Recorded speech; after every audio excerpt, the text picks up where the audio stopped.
Okey, so kita bertemu lagi di Jongopi untuk episod 17. So, yalah, mungkin kita perkenalkan diri lagi. So, nama aku Aiman Alias. Saya Afiq Ikhwan. Saya Yap Siang. So, ya, kita hari ni kita santai-santai, kita relax. Walaupun Afiq nampak macam kekok je. So, hari ni kita akan bincangkan tentang beasiswa lah. Beasiswa untuk orang kaya dan juga isu tabung haji. So, mungkinlah orang terkeliru. Siapa ya Abang Korea ni, belah kanan saya ni. So, mungkin Ya boleh terangkan sikit secara mudah lah. Terangkan sikit untuk tajuk pertama kita tentang beasiswa untuk orang kaya ni. Bagi Yap, apa yang Yap faham dengan isu beasiswa kat Malaysia ni? Isu beasiswa di Malaysia ni yang kadang kita nampak ada isu di mana orang kaya akan mengambil kesempatan orang miskin. Dan biasanya beasiswa ni kita bagi pada yang kurang kemampuan. Tapi kadang orang kaya dia akan guna caranya untuk mengambil keperluan yang sebenarnya dimiliki oleh orang miskin. Jadi inilah isu yang Malaysia sedang hadapi sekarang dan inilah kita kena cari sesuatu untuk baiki masalah ini. Okey, menarik apa Iyak kata. Beasiswa untuk orang miskin. So, aku nak tanya kau, Afiq. Oh, okey, silakan Man. Aku tanya balik kau. Aku tanya kau. Kau pernah dapat beasiswa tak? Aku pernah. Aku scholarship Macam mana kau dapat beasiswa? Aku dilahirkan dengan keluarga B40, susah. So, tengok bukan nak minta simpati tapi tapi keluarga yang biasa, susah, B40. Dan aku apply government punya scholarship dah dapat lah. Dah dapat lah. So, okey, mungkin kau lagi tahulah. Okey, Atau kau lebih tahu lah, kita sedar bahawa banyak jenis. Ada silap aku lah, dia ada beasiswa penuh, ada pinjaman, ada separuh bayar dan sebagainya. Mungkin Afiq boleh terangkan lebih detail lah. Apa sebenarnya? Yalah, Yak dah sebutkan beasiswa ni memang untuk orang memerlukan lah. Memerlukan. So, mungkin Afiq lebih terangkan detail. Oh, kat Malaysia ni ada beasiswa macam ni, ada macam ni A, B, C, D sampai E. Okey, boleh Man. Simple. So, konsep beasiswa dengan ramai orang. Okey, kita letak beasiswa. Kenapa orang apply? Sebab beasiswa ni untuk pelajar ni satu kemegahan tau. Dia proud kan. Oh, kau proud tak? Dia rasa bangga sikit lah kan. Ada rasa macam kau diangkat mandat tu. Okay. Walaupun tu bantuan daripada government dengan beasiswa. Tapi konsep ni, semua pelajar yang dapat beasiswa, mereka sangat proud.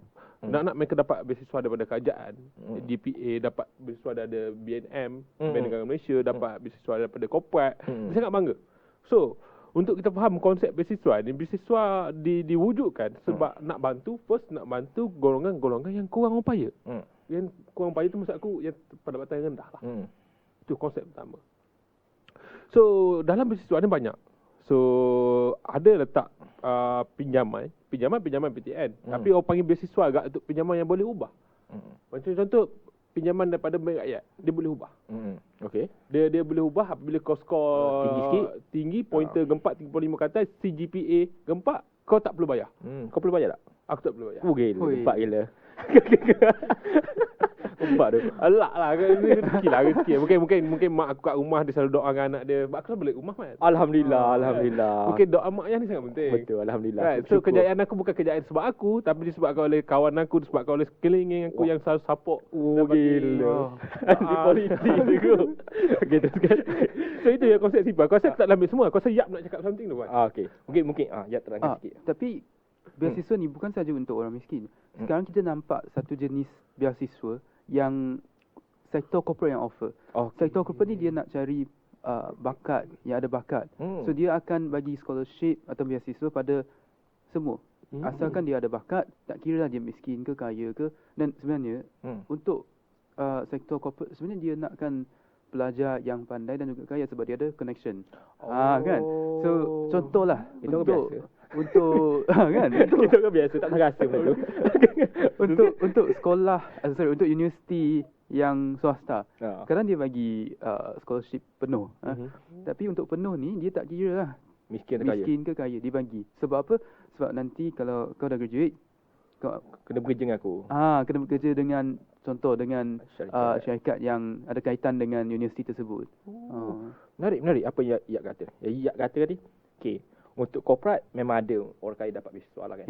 Okey, kena bagi balik dah kau. Okey, silakan. Wala datang balik ke kau. Okey. Dekat Malaysia kau tak sebut secara detail, tapi dekat Malaysia ni ada tak beasiswa yang orang kaya dapat? Okey. Woi, kau shoot aku betul-betul ni. Ni kau betul-betul shoot aku ni. Okey. Okey, banyak aku letak apa yang cakap tu ada. Kerajaan pun ada man. Okey. Okey, kita letak memang ada. Tapi kita nak define kaya tu macam mana? Kita nampak dia pakai band fire, dia kaya. Dan kan band fire tu dia dapat cabutan bertuah. Oh. Okey, teruskan. Kau tak ada nak define kaya tu sebab kaya tu di-define oleh netizen yang menyatakan orang tu kaya. Sedang apabila kau tengok hitam putihnya pendapatan dia, tak kaya man. So kita tak boleh cakap bahawa dia naik kereta BMW. Sedangkan BMW tu dapat daripada atuk dia bagi. Atuk dia bagi. Bukan dia kaya. Oh, kaya tak? Atuk dia kaya, maksudnya keluarga dia tak kaya tapi atuk dia kaya. Atuk dia kaya. Okey, itu poin yang penting. So memang ada. Tapi konsep beasiswa orang kaya macam Yap cakap ni.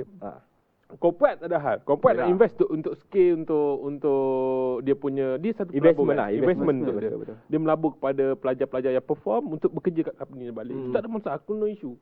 Yang jadi masalah ni man, apabila beasiswa kerajaan diguna pakai oleh golongan-golongan yang kayangan ni, aku panggil golongan maharaja kaya lah. Oh, maharaja. Kaya pula. Maha kaya punya lah. Okey. So ini akan jadi masalah kat Malaysia. Apabila kita go dengan benda ni, dia akan memastikan dan dia akan memandukan peluang untuk orang yang susah ni man. Okey, satu, kenapa macam tu? Orang yang kaya mereka sangat senang untuk dapat akses. Mereka senang untuk dapat info. Mereka tahu dekat mana nak apply. Mereka tahu sumber kat mana nak apply. Mereka ada tahu kelebihan. Ada kelebihan banyak. Dia tak habis tu. Kalau tak habis. Okey, aku say So, untuk orang miskin, kita tengok kalau duduk Kuala Krai. Belah Hulu. Kuala Krai juga dah ambil. Belah Hulu, Kuala Krai, Kelantan. Pendedahan dia tak ada. Dia tak ada info. Dia tak tahu GPA tu ada scholarship. Dia tak tahu BNM ada sediakan scholarship. Okey, faham. So apa dia boleh tahu di sekolah? Kalau sekolah tu bagi tahu. Kalau sekolah tu mau tak tahu, akhirnya masalah. So itulah yang pertama. Yang kedua, masalahnya apabila kita duduk dengan perbezaan antara kaya dan miskin, masalah yang kaya ni mereka ada kelebihan. Bukan kelebihan dari segi info saja. Kelebihan dari segi mereka boleh pergi tuition. Mereka boleh pergi kelas tambahan. Untuk orang miskin ni, nak pergi kelas tambahan pun tak boleh. Sebab apa? Balik sekolah aku kena pergi kerja. Balik sekolah aku kena tolong mak ayah aku kat pasar. Balik sekolah aku kena tolong mak ayah aku dekat pasar malam. Banyak man. So, itu konsep dia. So kau kena selesai masalah ni. So keadilan, kalau Joros cakap keadilan, ketidaksamaan keadilan tu dah menjaskan. Joros siapa? Joros tu US punya filosofer lah. Aku tak percaya sangat dia. Aku kritik juga dengan idea dia. Tapi apa dia cakap tu benda yang kau faham bahawa setiap orang tu lain. Maksud orang kaya ni ada kelebihan banyak. Sebab tu aku cakap orang kaya ni dilarang untuk jadi bodoh. Okey. Sebab dia banyak sumber. Okay, aku nak tanya, orang kaya dilarang jadi bodoh, orang miskin? Orang miskin pula dilarang untuk sakit. Dia sakit, kenapa pula? Kalau dia sakit nak bayar apa? Ya Allah, sakit ni kan kerja kita. Okey, kita dah jump topik. Okey, so aku back ke kau pula. Kau asyik tanya aku. Okey. Aku tanya kau pula. Okey, baik. So ada isu baru ni, isu yang berkait dengan seorang bekas menteri agama lah. Okey, teruskan. Anak dia dapat scholarship, dapat beasiswa. Sama. Sorry.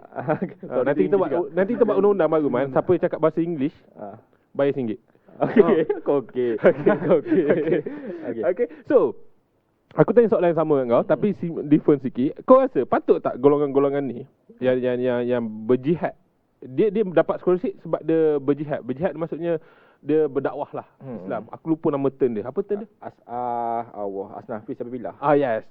So kau rasa patut tak kriteria tu diukur lagi dalam sistem kerajaan ni? Okey. So soalan kau adalah, adakah orang yang berjuang lah, berjuang untuk agama lah. Ni kita fokus dari zakat lah, zakat kan untuk orang Islam. So Afiq tanya, adakah orang yang berjuang ni macam dia belajar tentang agama tu ataupun berdakwah semua, patut tak dia dapat beasiswa? Bagi aku tidak pernah ada masalah. Tidak pernah ada masalah untuk beasiswa untuk orang yang dikatakan berjuang ni.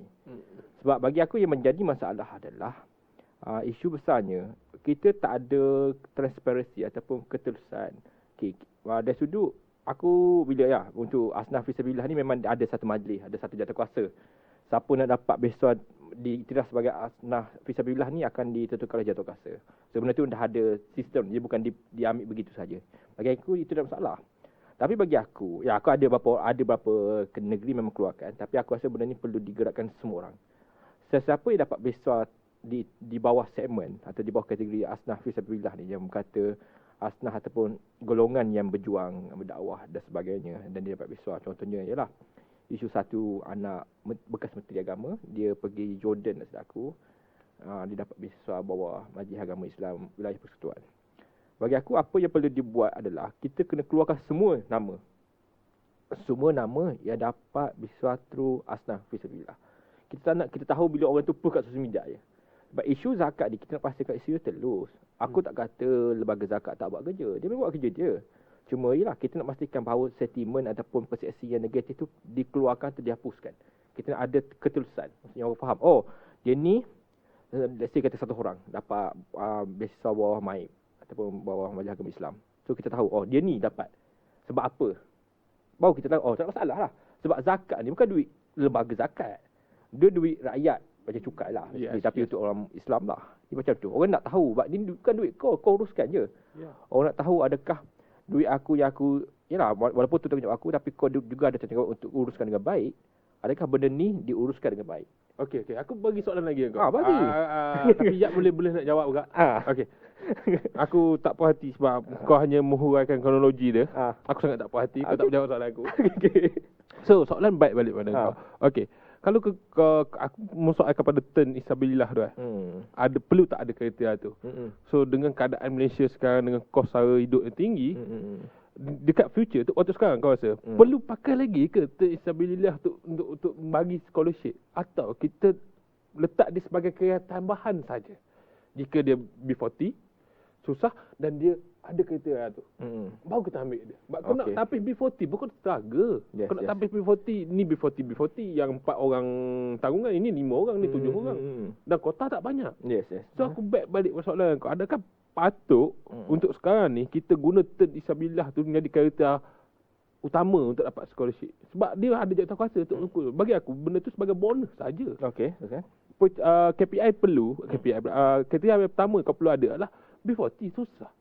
Itu perlu. So bila kau sebut tentang susah lah, senang je soalan tu. Bila kau sebut susah bila kau cakap bekas menteri kau cakap bekas menteri, aku bukan nak bekas siapa, aku nak cerita keadaan lah.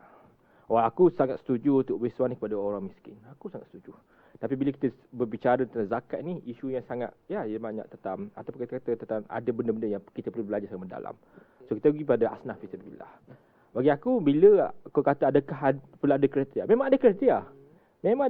That's why disebabkan itu, Melayu, disebabkan itu ada jatuh kuasa. Dia menentukan adakah kau, macam aku lah, let's say aku ni bekas CEO ada gaji pencen, KPSU atau sebagainya, 20,000 sebulan. Aku pun nak apply anak aku belajar dekat Jordan juga, belajar fiqh. So aku apply bawah beasiswa ataupun zakat, lembaga zakat bawah mana-mana bawah negeri aku, Terengganu ke sebagainya. Yang akan tentukan aku layak ke taklah jatuh kuasa. Jatuh kuasa menentukan adakah benda itu aku ni layak tak diberikan. Sebab kita ingat, walaupun aku bekas CEO contoh, aku letak aku bekas CEO, tapi kita tolak tepi yang pencen aku 20,000. Walaupun aku bekas CEO, tapi aku tak ada pendapatan boleh guna lebih dari 200. Sebab apa? Sebab aku kena bayar hutang semua. So basically aku miskin. Walaupun aku bekas CEO, aku miskin. Sebab tu bagi aku, isu besar tentang asnaf fisabilillah ataupun zakat untuk asnaf fisabilillah ataupun beasiswa untuk asnaf ni, fisabilillah ni, adalah ketelusan. Orang tak nak tahu dekat sosial media. Bila benda tu dah dibagikan, kalau kau bekas menteri tak post, orang tak tahu. Orang nak tahu. Kau keluarkan ni salah nama. Ini tahun ini yang dapat beasiswa berdasarkan segmen asnaf fisabilillah. Bagi aku itu, orang pertikaikan besar ni. Itu orang pertikaikan besar. Untuk zakat ataupun beasiswa untuk asnaf fisabilillah, dia agak besar. Orang nak tahu siapa yang dapat. Orang tak nak tahu jumlahnya. Teruskan. Tapi ada satu poin yang kita kena ingat. Contohlah macam beasiswa dari syarikat, dari sektor corporate. Itu duit syarikat. Yang tu lantak dia macam mana dia nak dia lalu apa pun. Itu investment. Betul. Tapi untuk duit kerajaan, beasiswa kerajaan, betul. Itu duit cukai. Betul. Dan fungsi cukai ini kecuali untuk kos-kos pentadbiran, sebenarnya dia digunakan untuk redistribution of wealth. Pengagihan semula kekayaan untuk yang miskin tidak terus miskin, yang kaya tidak terus kaya. So beasiswa ini beasiswa untuk pendidikan lah basically. Betul. So kalau seseorang yang miskin dia dapat pendidikan, itu boleh ubah Ya, social mobility lah. ya sosial ekonomi dia. Yes. Dan kalau seseorang dia dapat, contoh dia belajar finance dari keluarga yang nelayan ataupun penuh getah, bersawit, dia boleh bekerja di contoh Di syarikat bandar. top 5 ke apa. Dan itu boleh ubah keadaan kewangan bukan dia saja, Keluarga untuk dia generasi yang akan datang dan juga ibu bapa dia. Betul. Jadi bagi saya, kita kena fokus pada poin di mana cukai harus kepada orang yang digunakan memerlukan. Yang memerlukan. Betul. Kenapa? Untuk pengagihan semula kekayaan. Betul. Aku sangat setuju dengan statement. Ya, aku dari dulu, jelas, aku sebagai ambil jurusan ekonomi, aku belajar development study. Aku sangat setuju tentang dasar-dasar ni mesti mencipta mobility sosial. Pasal ekonomi maksudnya orang miskin boleh jadi kaya lah. Dia maksud orang, dengan bantuan kerajaan ni orang dapat tuition free, boleh belajar tinggi. Aku sangat setuju benda tu. Aku sangat setuju. Tapi untuk bila kita bicara tentang isu beasiswa ni, beasiswa kena pada orang yang memerlukan. Memerlukan tu, of course, before tu lah segmen ekonomi. Memerlukan tu pelbagai lah. Ada orang, dia pelbagai lah. Tapi yang paling penting aku sangat setuju bahawa apa-apa beasiswa yang dikeluarkan oleh kerajaan, dia boleh mencipta peluang baru kepada orang memerlukan, orang miskin, untuk jadi lebih baik. Sebab aku setuju je, aku orang biasa. Aku memang keluarga biasa lah. Disebabkan peluang-peluang kerajaan beri dengan beasiswa dan sebagainya, aku mampu belajar, laki boleh duduk sekali dengan korang. Gitu juga, dan semua. Tapi bila kau cakap tentang beasiswa, aku setuju untuk, ada satu benda lah, mungkin kita nak kupas lagi dalam dengan Afiq juga Isu beasiswa ni dia ada bukan sahaja pada orang miskin, dia ada beasiswa untuk etnik. Betul tak? Dia ada ada dia beasiswa untuk kaum tertentu. Aku punya dasar falsafah ekonomi aku adalah beasiswa ni asalkan kau Malaysia, kau Malaysia. Dah beasiswa kau Malaysia lah. Tapi dia mesti berpastikan pada pendapatan, bukan etnik. That's why. Tapi mungkinlah kau nak ada pandangan berbeza dengan aku. Mungkin kita mula dengan Afiq dulu. Aku? Aku beasiswa man. Kriteria yang aku letak macam sama dengan kau. Mama straight forward. Dan tak boleh tiru je tu. Tak ada Mama tu. Mama cari idea aku. Aku rasa kau copy paste idea aku. Oh, ya. Ya. Aku copy paste idea aku kat sini. Aku cakap dulu aku copy paste. Sebab kau saja, sebab kau duduk tengah kamit dulu. Okey,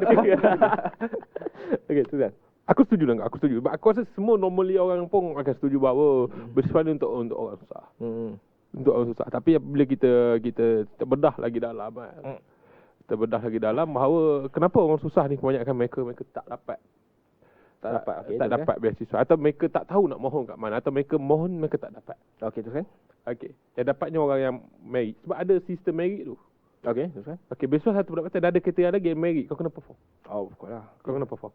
So, macam mana kau nak define yang orang kaya perform dengan orang miskin yang perform juga tapi tak perform macam orang kaya? Sebab kalau orang kaya dia ada kelebihan banyak. Orang miskin tak ada kelebihan sangat. So bagi aku more kepada rendahkan kriteria dia. Okey, kita tengok lagi. Kalau aku duduk Kuala Kerai, kalau kau tengok orang yang straight, orang yang perform, dia select dia dekat English. Apabila turn of interview, waktu tu kena English, dia boleh tulis English mama apabila part speaking dah punya Kelantan dah punya Kelantan. Itulah masalah. Okey. Kau kalau duduk kat Terengganu lagi, kau English mama tapi part speaking dah punya Terengganu lah kau. Okey. So masalah dia apabila kau pergi interview dia masalah disebabkan oleh confident kau. Satu, kau tak ada confident berbanding dengan orang lain. Kedua, masalah English kau. Mama interview scholarship mama English tu lah. Kau buat banyak JSC mama English. GPA tak sangat. GPA tengok pendapatan. So itu masalah. Bagi aku patut rendahkan kriteria dia. Dan tengok yang paling utama adalah pendapatan dia. Yang penting you bagi task. If you nak bagi kat dia English, dia cakap Kelantan slang English. English Kelantan lah kata. English. Kelantan English. So, salah ni jadi orang Kelantan. Kesian jadi Kelantan jadi orang Terengganu buat English dia pekat kan. So sebagai JSC atau badan kanun kerajaan yang sponsor scholarship dia, patutnya dia kena sediakan satu benda task untuk orang ni.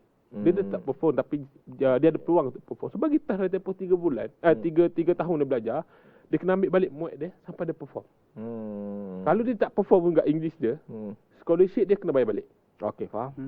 Bagi pressure that tu. Sebab bagi aku, apabila dia dapat scholarship, dia ada duit untuk bayar tuition dia, kalau tuition English. Dia ada peluang. Yalah, faham. So that's why kriteria tu perlu diubah dari kecil kan. Bagi aku. Apa yang kau cakap, aku nak menyayap. Yap dengan apa yang Afiq kata tadi. Bagi yap lah. Okay, adakah Yak setuju apa yang Afiq nyatakan tu? Dia aku setuju dari segi macam kita letak satu kriteria. Kalau dia tak berusaha, kita tarik balik scholarship dia. Cuma masalahnya ialah kalau orang tu miskin dan kita tarik balik scholarship dia, kerana dia nak afford untuk bayar. Itu kan satu masalah yang sangat besar. Jadi mungkin selain garanti untuk tarik balik scholarship dia, mungkin kita boleh letak garanti untuk peluang pekerjaan. Garanti peluang pekerjaan. Ya. Kan? Contoh, kalau kau tak perform, kita tarik balik peluang pekerjaan. Kita bagi peluang pekerjaan dekat syarikat yang besar ataupun top position dalam kerajaan, dan kalau kau tak perform, kita tarik balik peluang tu. So maksudnya begini, let's say orang A dapat syarikat dari syarikat A, dapat lebih besar dari syarikat A, contoh begitu kan? Tak juga dari syarikat. Maybe dari kerajaan, tapi kerajaan buat macam kerjasama dengan syarikat tertentu lah. Dan contoh, okey, kalau pelajar A dia dapat beasiswa dari kerajaan, dan beasiswa ni kita bagi term.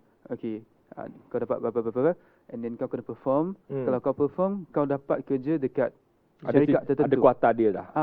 Dekat syarikat tertentu, atau dapat masuk ke contoh JPA, dapat kerja macam position yang agak okey. Kalau PDD sebagainya. Ya, kalau tak perform, kita tarik balik lah position tu. Oh, dia menarik apa yang Yak kata dia. Dia kata beasiswa teruskan sebab kita tak nak, ya, dia tengah belajar, dia orang miskin. Bila dia tarik balik, maksud dia tak ada sumber perdebatan. Akhirnya dia takkan habis belajar lah. Dia takkan habis belajar. Tapi dia buat angle baru.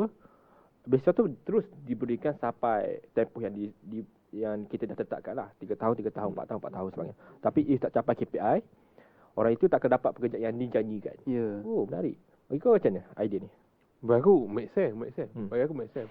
Aku punya idea tak cerita that time of peluang pekerjaan, because yang aku biasa peluang pekerjaan, garanti peluang pekerjaan ni bahawanya di bawah syarikat Nabi BNM memang dia akan tu ambil. Bukan kau JPA kan? Kau dapat peluang pekerjaan?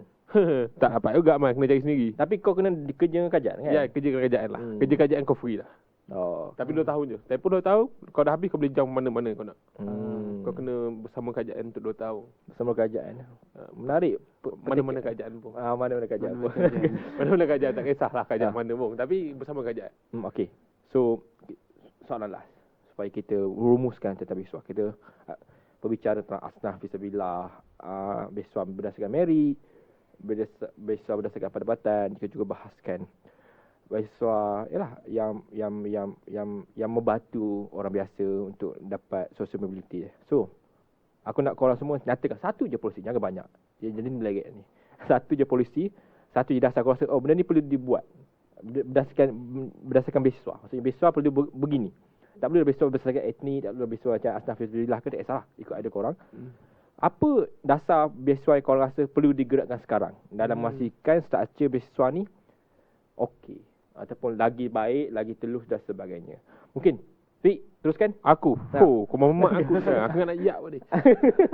Okey. So kalau aku bor pada proses beasiswa, sebab kita dah bincang banyak. Mesti aku punya kerja mesti orang susah.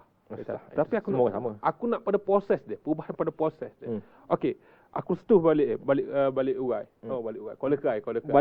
Balik urai Kelantan sangat jauh sangat. Kuala Kerai lah. Kita tak. Kuala Kerai. Kalau kau go pada Kuala Kerai, pendedahan dia, masalahnya apabila kau ada pelajar-pelajar yang perform, kau mesti ada data. Kau ada big data untuk pelajar-pelajar perform. Big data. Maksudnya kau mesti ada database untuk semua pelajar yang perform. Okay. So, pelajar yang perform ni tak perlu dia untuk cari scholarship. Kau terus direct offer. Ada kan? Mana ada. Dan biasanya tak diberi pendedahan, dan cikgu tak ada salurkan data. Direct offer, maksudnya direct offer cikgu dah bagi pendedahan. Cikgu dah pegang dia ni, okey dia nak perform straight A. Cikgu pegang dia, cikgu kata awak kena ni, pergi sini. So pergi cari BNM yang uruskan scholarship, cikgu bawa pula pergi. Dia kena main peranan. Sekolah sangat penting untuk main peranan untuk bantu mereka. Sebab aku ada kawan aku yang straight A waktu sekolah dulu. Dia straight A memang perform. Dan sekali dia tak dapat scholarship. Okey. Dia tak dapat scholarship, dia tak sambung belajar. Okey. Tak sambung belajar. Kenapa? Dia pilih untuk kerja. Sebab dia tak mampu. Tak ada offer kat dia. Apabila dia apply scholarship pun tak dapat. Kenapa tak dapat? Aku tak tahu kenapa dia tak dapat. Aku ada idea tu. Aku tak ada dia. So, itu aku nampak pelik. Aku pelik dengan sistem ni sekarang. Aku duduk kat kawasan pedalaman. Tak ada pedalaman. Ni macam dalam mana? Tak ada lah. Pengalaman sikit lah. Kawasan Sikit. Pekan lah. Pekan. Okey. Pekan bukan Pekan kawasan Najib tu. Okey. Oh, Pekan. Oh, dia lawak pula. Pekan. So, aku nak kawasan takut terkejut apabila dia dah decide untuk kerja. Dia ada kerja. Ada kerja kedai. Last aku update tahun lepas ni balik raya. Last dia kerja kedai jual tudung lah aku je. Okey, menarik. Orang yang straight A SPM. Hmm. Gus itu sebab tak dapat. So nak macam mana dia tak ada pilihan mana data. Tapi sebenarnya data apa yang dia tahu. Dia tak tahu lagi BNM ada, Sandabi ada. Ya, dia tahu kerajaan je. Dia tahu kerajaan. GPA. Yes, itu loss dia. Loss dia kat situ. So, ini yang penting. So, cikgu bukan saja submit dekat government. Cikgu kat kena submit dekat corporate ni. Linkkan terus. Cikgu kena main peranan. Sangat penting. Cikgu tak perlu jumuk sangat. Oh, jomuk Tahu kata tu betul ke tak? Jumuk ni bahasa mudah, tak perlu ke belakang sangat lah. Ke belakang sangat. Boleh lah. So you kena sedar bahawa scholarship ni bukan kerajaan saja. Ada corporate juga ada, syarikat-syarikat luar negara juga ada. Dia bukan kita kena masuk belajar Universiti Melaya. Ya. Harvard pun boleh. League pun boleh. Banyak lagi universiti luar negara yang power yang kita boleh pergi. So yang kedua, scholarship paling mudah yang perlu kita selesaikan adalah scholarship kepada pelajar-pelajar fokus ni pada jurang pelabatan sangat rendah. Okey, kan? So maksudnya more pada kalau dia susah-susah. Tapi kalau dia anak yatim, double. Kata yang power. Oh, double. Okey. Faham. Kalau dia kata Patutlah. bonus lah. Kalau yatim piatu lagi, bonus lagi. Itu Okey. perlu dinilai sebaik mungkin. Itu perlu diberi peluang. Itu perlu diberi pendedahan. Diberi peluang untuk mereka sama belajar. Dan itu sangat itu polisi yang mudah dan aku dah ambil masa panjang sebab kau suka menyampuk. Dan Okey. Mungkin aku nak terangkan sikit lah dasar aku, apa yang aku rasa aku nak bawa lah. Bagi aku macam ni, bila kopi aku punya tak payah. tak ada. Bagi aku isu, kau tahu isu bukan pada beasiswa saja tapi juga pada program kebajikan. Bantuan kebajikan. Tahu isu besar dekat Malaysia tentang gaji. Kau tahu bahawa semua benda bantuan ni berdasarkan gaji. Orang kan kelaskan B40, M40 dan T20 sebagainya. Benda samalah.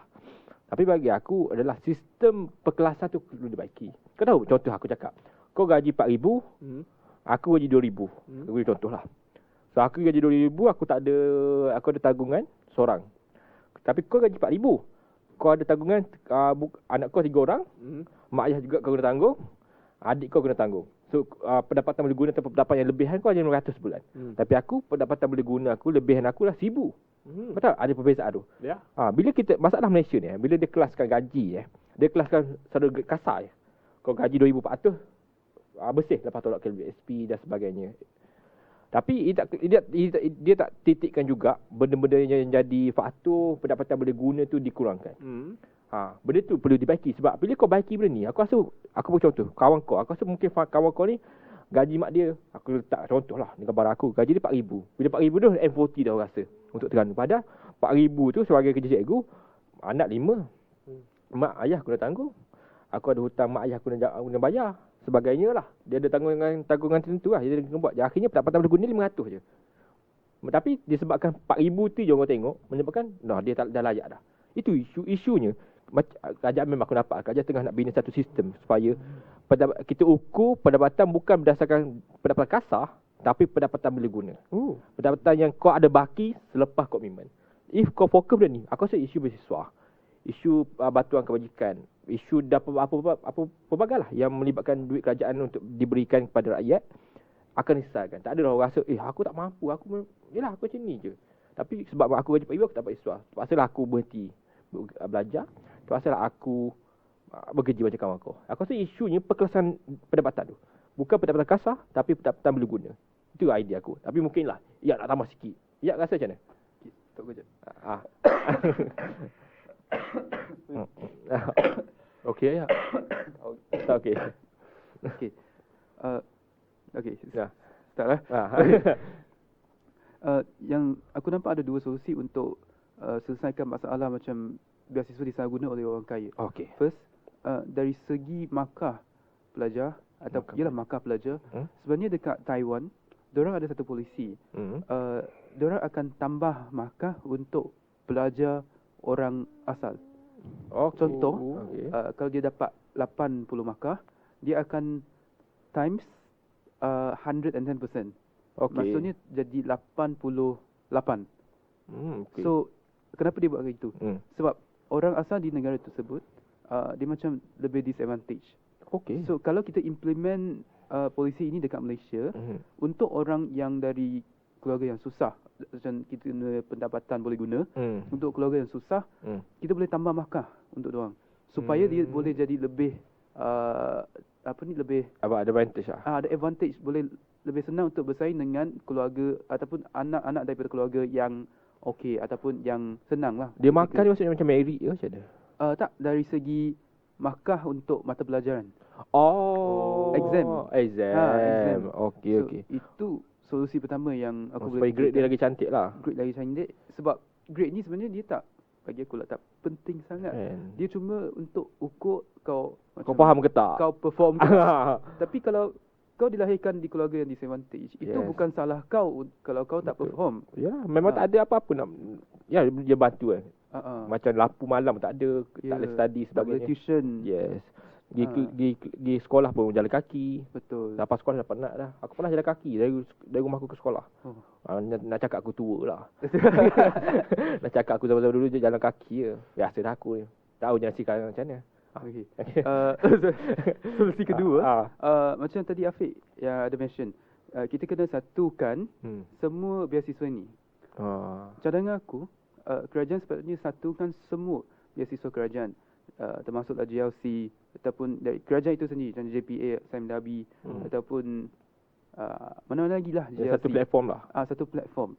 Dan yang aku nampak sebenarnya masalah sekarang ni, beasiswa ni kita kena apply melalui website. Ya, betul. Dan untuk keluarga yang contohlah dia duduk di kawasan pendalaman dan IT punya dia tak ada IT knowledge tak ada dia internet. Yes. Yalah, kerajaan ada pasang Starlink tapi bukan semua kampung dapat Starlink. Setiap inci negara ni ada wifi. Ya, jadi takkan dia tak ada wifi dia tak layak dapat beasiswa. So cadangan aku guru-guru kena bagi tahu pelajar atau kena bantu pelajar untuk apply scholarship dan pada masa yang sama dia kena satukan dalam satu platform, website dan juga fizikal. Contoh dia boleh apply dekat post office. Ataupun boleh apply dekat pejabat kerajaan. Contoh dekat JPN ataupun dekat JPD, Jabatan Pendidikan Daerah. Ya.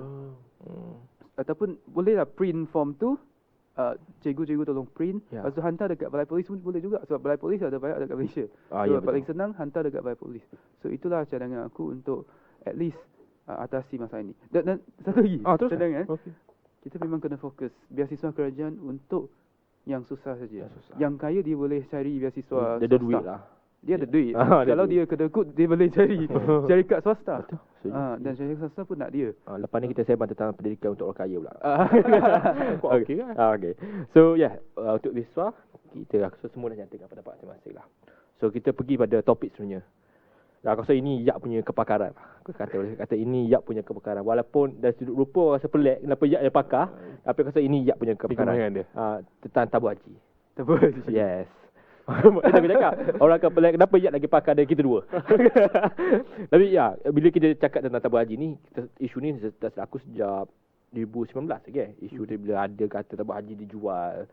Masa tu apa nama Menteri Agama tu lupa. Dr. Mujahid. Dr. Mujahid. Ya tahu. Aku tak tahu. Dr. Mujahid dituduh atau dikata difitnah lah sebab mahkamah dah putuskan difitnah oleh seorang individu ahli politik bahawa dia jual aset dia kepada orang bukan Islam.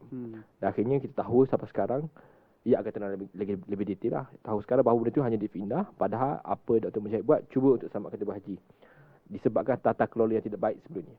Okay. So, mungkin orang ramai tak tahu. Aku rasa benda tu sangat rumit. Yak kata jabatan audit, ketua audit keluarkan 4 statement. 4 page statement. 4 page. 4 page statement. Oh, gila. Aku punya kenyataan ini 1 page. Okey.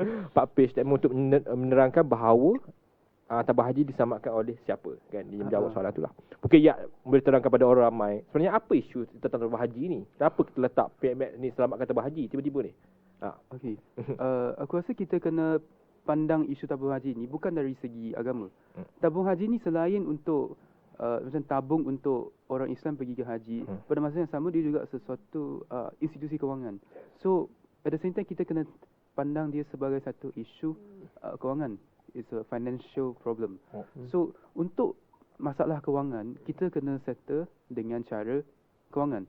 Okey, jadi apa yang berlaku pada tahun 2018? So masa tu tabung haji mengalami masalah kewangan.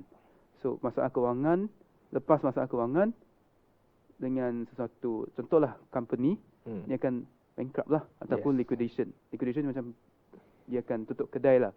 So takkan kita nak tabung haji tutup kedai, takkan kita nak tabung haji bankrupt. Nanti untuk elakkan implikasi bankrupt berlaku pada aset-aset tabung haji, sebelum dia berlaku, Dr. Mujahid dengan advisor dia lah, sebab maksudnya ni hal-hal kewangan, dengan advisor dia cadangkan aset-aset tabung haji ni dipindah ke satu syarikat di bawah Kementerian Kewangan. Dan bawah syarikat ini di entiti yang lain, di syarikat yang lain selain dari tabung haji, apa-apa yang berlaku dekat tabung haji tidak akan affect apa yang berlaku dekat syarikat lain ni. Syarikat lain ni namanya SPV, Special Purpose Vehicle, ataupun syarikat bertujuan khas. So pada masa yang sama, tabung haji akan dibaik pulih lah. Jadi lepas tu kita pun nampak berita bahawa seorang pemimpin politik dia fitnah, memang fitnah lah Dr. Mujahid, bahawa dia jualkan aset tabung haji pada bukan Islam ataupun specifically China lah. Okey. Rasa juga. Ada rasa juga. Ya, power. Tapi yang fitnah ni berlaku pada tahun 2020. Kemudian tahun 2021, Ketua Audit Negara dia telah sahkan sebenarnya usaha Dr. Mujahid macam pindah semua ni pada company yang lain, ataupun cara-cara dia pulihkan keadaan kewangan tabung haji, semua ini berfungsi dan dia telah selamatkan keadaan kewangan tabung haji. Dan aku rasa kita pun nampak berita, rasanya dalam tahun ni juga pemimpin politik tu dah akui sebenarnya aset tabung haji tidak dijual pada bukan Islam. Dan kita juga nampak berita, rasanya dalam minggu lepas kot kan? Lepas ke? Yalah, minggu lepas. Kementerian Kewangan memang berpuas hati dengan prestasi tabung haji dan telah setuju untuk pulangkan aset itu kepada tabung haji. So aku rasa tak ada pun isu jual ke tak jual. Sebenarnya dia cuma satu cara untuk selamatkan tabung haji. Dan benda ni juga berlaku pada dari sektor corporate ataupun businessman. Contohlah kalau seseorang tu dia rasa dia nak bankrupt kan, dia akan pindah semua aset-aset pada anak bini. Oh, itu ilmu baru tu. Ilmu baru. Dia pindah pada anak bini. So anak dia dapat macam rumah ke kedai dia. Dan kalau dia bankrupt pun, bank nak tarik balik atas nama dia lah aset atas nama dia. Aset atas nama dia, bank cari tak ada aset tau. So dia takkan affect aset dia. Sebenarnya aset dia masih duduk dalam rumah tu. Betul. Kedai tu dia masih dapat sewa. Betul. Tapi aset tu bawah nama bini, anak. Dan selamatlah aset tu. Ini juga berlaku pada tabung haji. Kita nak selamatkan keadaan kewangan tabung haji. So kita pindahkan aset-aset ni pada syarikat yang lain. Dan sekarang dah okey, kita pindah baliklah pada tabung haji. Menarik. Bagi aku ni jujur lah. Ayat lagi faham daripada aku. Aku tak faham sangat isu-isu. Aku study tadi. Oh, tak faham. Tapi mungkinlah. Okay, Yak terangkan kronologi masalah tabung haji lah. Tapi mesti ada orang tanya, tabung haji ni apa benda Dia buat apa? Okey, tabung haji dekat tabung tu simpan apa je, kan? Mungkinlah Afiq boleh terangkan sikit lah. Apa sebenarnya tabung haji buat? Ya, kita tahu bahawa tabung haji ni macam, yalah, tempat orang simpan duit untuk pergi haji. Benda tu yang kebanyakan orang tahu. Tapi selain benda tu, apa menyebabkan, orang tanya, kenapa menyebabkan tabung haji ada aset? Kenapa tiba tabung haji ada aset Tabung haji buat apa sampai ada aset ni? Guna duit kita ke? Dah salah faham pula. Teruskan. Okey, soalan yang agak seronok. Tapi before aku pergi jump dulu jauh, kau nak tahu pertubuhan tabung haji ni antara motif untuk bantu orang Islam untuk pergi ke haji. Konsep yang mudah. Sebab dulu aku silap tabung haji dirangka idea oleh Engku Aziz, Chancellor Muslim Melayu, Chancellor pertama. So dirangka oleh Engku Aziz bermotif sebab dia nampak orang Melayu waktu dulu mereka kumpul duit, lepas mereka pergi haji dan mereka balik haji mereka dah tak ada aset pun. Tak ada aset. Mereka dah miskin sebab mereka dah spend banyak untuk pergi haji. Jual lembu mereka, jual banyak benda untuk pergi haji dan balik miskin. Dia tak berbaloi. So that's why polisi ni datang, tabung haji ni datang. So back pada soalan kau, tabung haji ni buat apa? So macam ni tabung haji ada aset. Ya, betul. So duit yang kita carung setiap bulan, dia macam ASB lah, konsep yang sama. ASB dengan tabung haji ni sama. adalah satu institusi kewangan. Bahasa mudah tempat kau untuk melabur duit lah. Dan selamat, tak ada risiko. Yes. Dijamin oleh kerajaan. So sama tak? So tabung haji ada aset oleh cawangan kita. Simpanan kita dalam tabung haji tu. So pembeli aset tu aku tak tahu detail. Aku agak Iyap boleh jawab soalan tu. Sebab kat sini power ya Iyap. Okay, back balik. Ya MVP sekarang. Kita kena fokus lah. Kita kena ingat tabung haji ni satu institusi kewangan. Aku kena ulang sebab dia institusi kewangan. Tabung haji ni sama dengan KWSP, ASB ataupun PDPTN. Dia contohlah, kalau kita simpan duit kan, kita simpan duit di rumah, adakah dia akan tambah value? Kalau kita simpan 100 hari ni, 100 lah. 2 tahun kemudian 100 juga. Ya, tapi kalau kita simpan dekat, contoh, kita simpan dekat tabung haji, tahun ini 200. Kalau tahun depan dia akan tambah. Sebab dia akan bagi keuntungan. Sama lah juga dengan kalau kita simpan duit dekat PTPT. PTPT boleh simpan duit sebenarnya. Dan keuntungan dia agak tinggi. So kalau korang berminat, dia bukan saja pinjam duit, dia juga kau boleh simpan duit dekat PTPT. Dan keuntungan dia agak simpan tu jadi pinjaman tu. Macam tu kan. So sama lah juga dengan ASB semuanya. So dia kena pegang aset ini dapat untuk jana keuntungan, supaya keuntungan ini boleh diagihkan kepada ahli-ahlinya. Contoh, tabung haji ada ahli kan, semua ahli yang simpan duit. Betul. Dia kena agihkan keuntungan. Keuntungan dari mana? Dari aset. Sewa ataupun pelaburan. Semua tu akan jadi keuntungan yang diagihkan kepada ahli-ahlinya. So itulah fungsi tabung haji. Dan kenapa kita kena agihkan keuntungan? Sebab kalau kita simpan duit je, dia takkan tambah nilai. Ya, betul. Dan kan tadi Afiq pun mention macam orang susah-susah nak simpan duit, lepas tu habiskan semua duit dekat haji. Tapi kalau kita dapat tambah value kan, kita sekurang-kurangnya kita dapat kurangkan beban. Kan? Kita dapat kurangkan beban. Dan kita pun sedarlah orang Malaysia ni bukan macam semua maharaja kaya. Semua kaya dapat beasiswa. Ya. Jadi usaha kerajaan ni sedikit sebanyak dapat membantu keluarga-keluarga yang kurang berkemampuan lah. Yes. Okey, mungkin ya boleh terangkan sebab aku percaya sangat bahawa awak tanya. Dia ada satu syarikat yang tabung haji gunakan untuk pindah aset dia kan, betul tak? Ya. Aku lupa nama dia apa, SPV. Okey, mungkin ya boleh terangkan. Orang tanya, yelah jual lah tu SPV tu syarikat kan. Siapa anggota dia? Mungkin ya boleh terangkan sikit. Ya lagi pakar dia kita. Ya, jangan pakar aku. Kita semua sudah dan tahulah sesuatu syarikat dia ada board of director. Betul. Maksudnya lembaga pengarah. Dan dia juga ada CEO yang buat decision. Betul. Kalau kita tengok dekat website tabung haji, sebenarnya lembaga pengarah ini semua adalah orang Melayu Islam. Dan kalau aku tak silap, cuma seorang je yang dari sektor korporat, yang lain semua penjawat awam. Ketua Setiausaha Bendahara ataupun Timbalan Setiausaha Kerajaan, dan CEO dia ataupun macam CEO macam mana? Macam pengurus lah. Pengurus dia pun seorang pakar kewangan dari sektor korporat yang dah bersara. Dia masuk pun sebab nak membantulah basically. So kalau nak kata jual pun, dia tak jual pada orang bukan Islam. Dia jual pada kerajaan Kerajaan yang semua anggota dalam syarikat itu orang Melayu Islam. Betul. Jadi nak fitnah pun agak-agak lah. Kalau fitnah jual pada orang kalau fitnah jual pada orang Islam Faham. Ya, aku bila aku setuju bila kita bawa tentang tabung haji Ya cerita kat aku kisah kronologi lah. Aku faham isu tabung haji ni memang lah isu ni difitnah. Cuma aku tak tahu sedetail macam Iyap lah. Aku tak tahu pun Jabatan Audit tu Ketua Audit keluarkan statement 4 page tu. Ya je beritahu aku. Tapi apa yang aku nak bakitkan, kenapa kita bakitkan juga tentang isu tabung haji. Aku jadi pening sebenarnya. Ya, kita pernah bincang juga di belakang tak habis sebenarnya. Aku jadi pening adalah mengapa seseorang ataupun kita sebut rakyat Malaysia lah terus.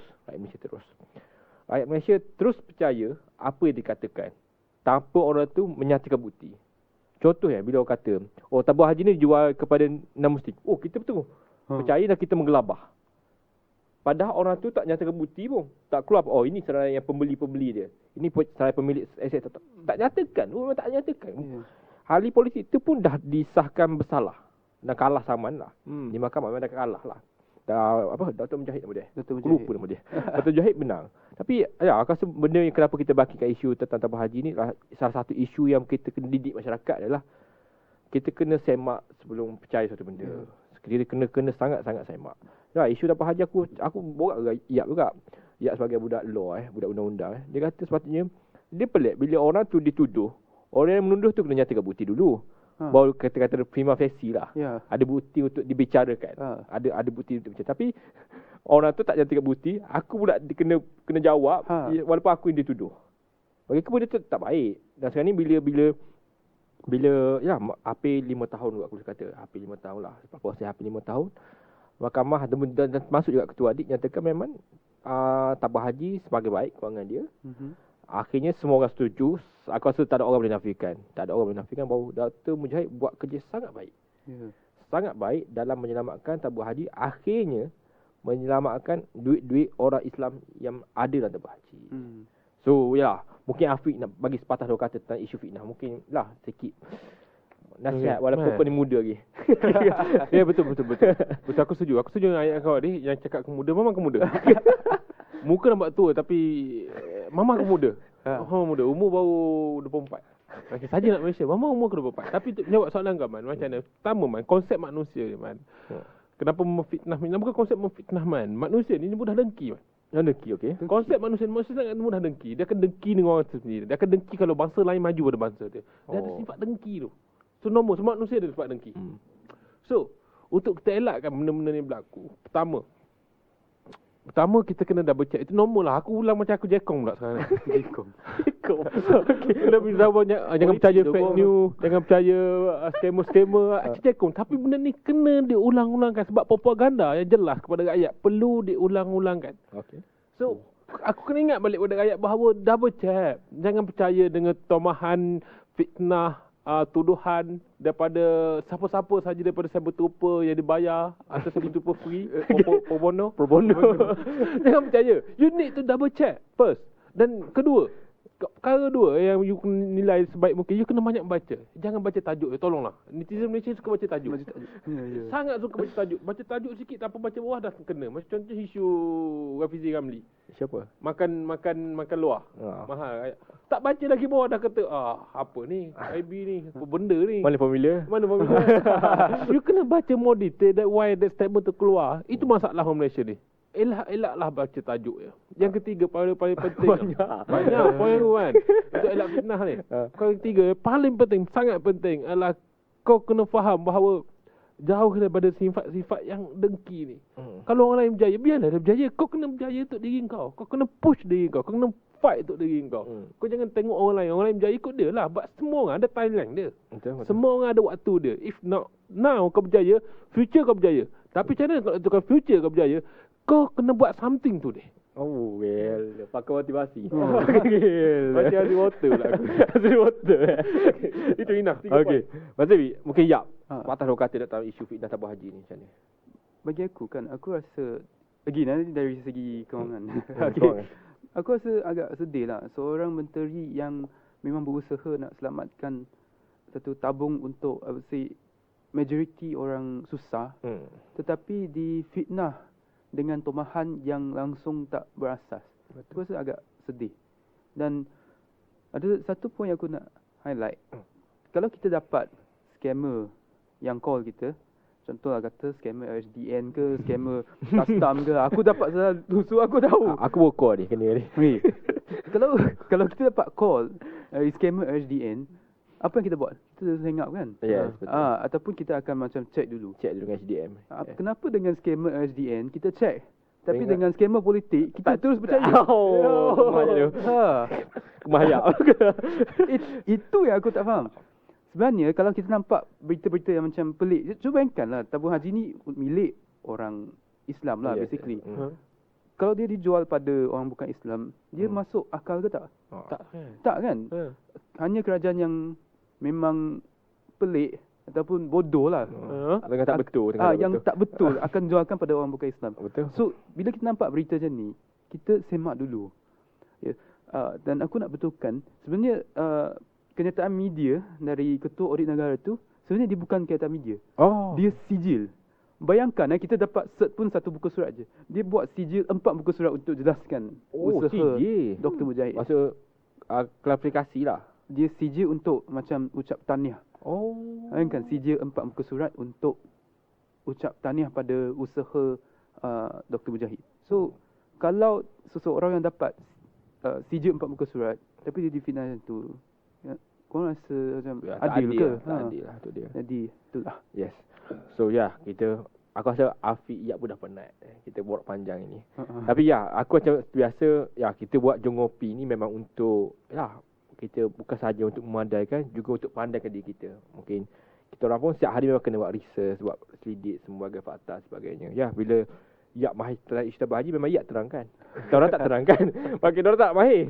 Kita tak suka balatau. Tapi Jongopi ni memang dibuat untuk mendidik masyarakat, dan kami ni anak muda lah. Mungkin aku tua umur 50 kan.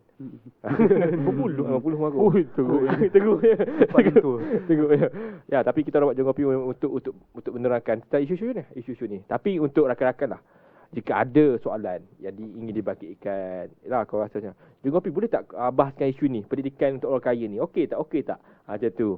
Boleh pergi kat sosial media kami ada sosial media, kami ada Facebook, kami ada Instagram, kami ada Twitter, kami ada YouTube dan sebagainya, semua atas nama Yuana. Tapi jangan lupa, seperti biasa, please follow kami punya YouTube lah, subscribe lah. Sebab apa, di situ kami akan post kami punya video. Sosial media kami dah keluar. Macam tu. Facebook dan sebagainya. Tapi jika ada permintaan, mungkin ada nak buat, kita kata kerjasama kan. Mana tahu nak buat podcast kan yang kita, boleh email kami. Tak email pun boleh DM je sosial media kami. InsyaAllah kami akan respon dengan secepat mungkin. Dan jangan lupa, seperti biasa, boleh follow sosial media kami, dan juga paling penting subscribe kami punya YouTube. So jumpa lagi di next episode. So terima kasih kepada yang menonton. So, Assalamualaikum warahmatullahi wabarakatuh.